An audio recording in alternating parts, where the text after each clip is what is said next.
जो काही उत्पन्नाचा दाखला दिला गेला,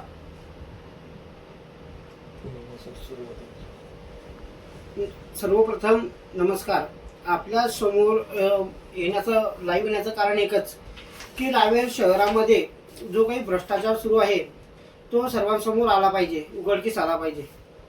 आता आपण या ठिकाणी माझ्या हातामध्ये जे प्रकरण आहे ते म्हणजे सर्वात प्रथम उत्पन्नाचा दाखला व्यक्ती तालुक्यातला नसून, तालुक्यातला रहिवासाचा पुरावा नसून सुद्धा त्या व्यक्तीला रावेर तहसील कार्यालयामार्फत उत्पन्नाचा दाखला दिला गेला.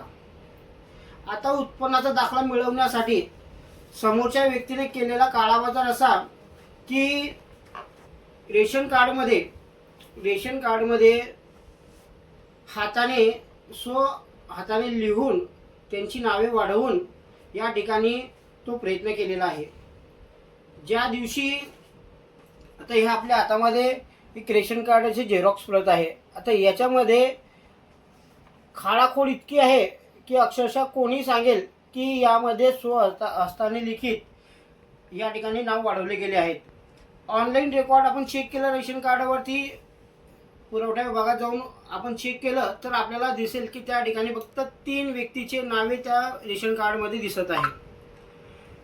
त्यानंतर त्या उत्पन्नाच्या दाखल्याच्या अर्जावरती ज्या तलाठ्यांनी सही केलेली आहे त्यांनी अक्षरशः त्याची शहानिशा न करता त्याच्यावरती स्वाक्षरी केलेली आहे. त्यानंतर डॉक्युमेंट्स अपलोड करताना आज रोजी आपल्याकडे जो काही व्यक्तीचा पुरावा आहे तो व्यक्ती आहे, त्याचं मुख्य जे ओरिजिनल जे आधार कार्ड आहे ते आहे मुंबई येथील त्याचा आहे. त्याचा पत्ता या ठिकाणी आपल्याला दिसेलच. मुलाचा आणि वडिलांचा हा आधार कार्ड आहे. आणि त्यासोबत जे काही अपलोड केलेले आहेत अर्जासाठी, उत्पन्नाचा दाखला मिळवण्यासाठी, ते आपल्याकडे ते सुद्धा या ठिकाणी उपलब्ध आहेत की यावरती ॲड्रेस रावेर तालुक्यातलं दाखवलेलं आहे. म्हणजे इतका भ्रष्टाचार सुरू आहे ते असू द्या, परंतु दाखले दिले गेले. आपण या ठिकाणी सतत आपण तहसील कार्यालयाच्या फेऱ्या मारत असतो, सतत आपण तहसील कार्यालयामध्ये जात असतो. उत्पन्नाचा दाखला जरी आपल्याला मिळवायचा असेल तर आपल्याला जवळपास 2 ते 3 दिवस थांबावं लागतं. आपण हे बऱ्याचदा अनुभवलं असेल.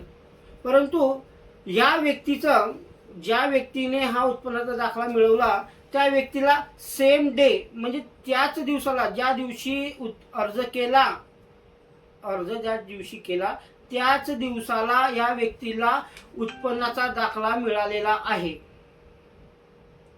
रहिवास म्हणून सुरुवातीच्या काळात आता त्या व्यक्तीने काय केलं की मुलाचं ॲडमिशन आपलं तालुक्याच्या ग्रामीण भागात दाखवलं तर आपल्याला खूप कमी प्रमाणात फीस भरावी लागते आणि त्या ठिकाणी ॲडमिशनसाठी आपल्याला कुठलीही अडचण होत नाही.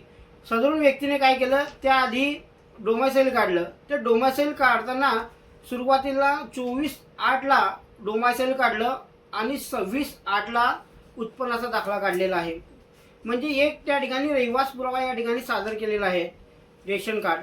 आता हे रेशन कार्डमध्ये खाडाखोड आहे, या ठिकाणी कुठलाही पुरावा नसून या ठिकाणी हाताने नाव वाढलेले आहेत. तुम्हाला मी या फेसबुक हे लाईव्ह झाल्याच्या नंतर माझ्या अकाउंटला मी तुम्हाला ते सुद्धा रेकॉर्ड टाकून देईल की रेशन कार्ड ऑनलाईन किती नाव आहे ऑनलाईनला.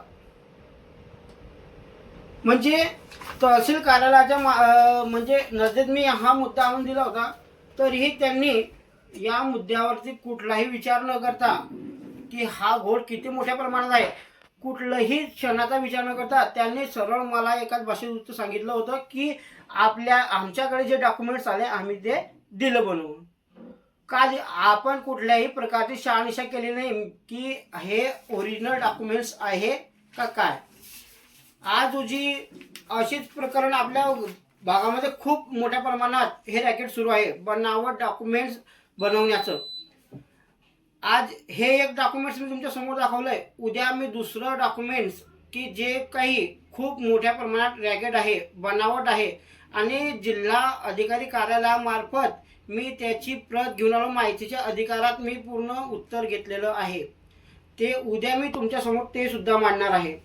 आता माझं असं मत आहे की जर का भ्रष्टाचार इतक्या मोठ्या प्रमाणात होत आहेत तर यांच्यावर कारवाई का नाही होत आहे?